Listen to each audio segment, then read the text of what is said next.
Welcome to The Point, where we dare and we do, all in an effort to become a better you. My name is Pegs, and today I want to try something different. I want to do Q&A Wednesday.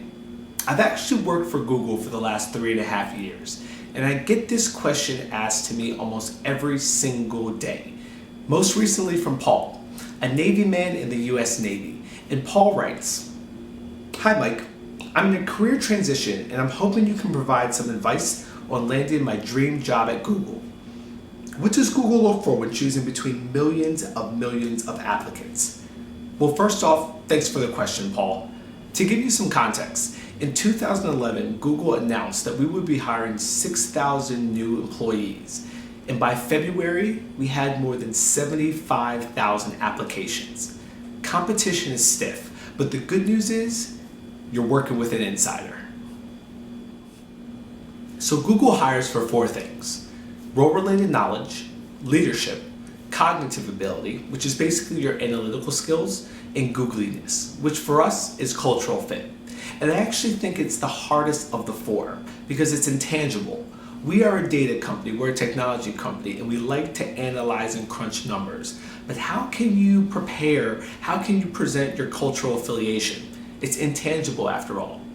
I always say that by the time you get to meet your interviewer, there's a pretty good idea that you can do the job. The question is, do I want to work with you? Can we relate? And a lot of that has to do with the culture of an organization. And everyone's culture is different. At Google, it's really about creativity, humility, and the willingness to kind of throw yourself at really complicated problems and try to solve them for the world.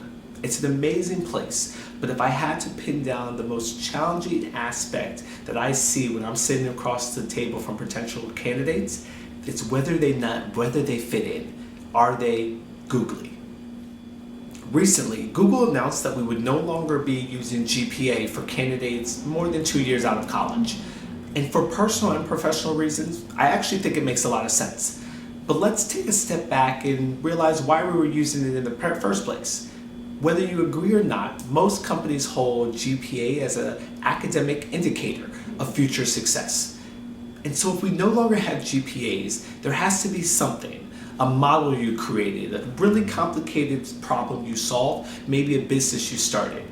The key now is to show rather than tell your intellectual curiosity and analytical competence in a way that's not associated with your GPA. That is your challenge to us.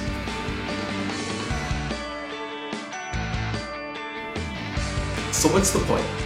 The point is that in my 3 years, I've interviewed more than 100 candidates. And what works best is a display of enthusiasm, an intellectual curiosity, and an analytical prowess.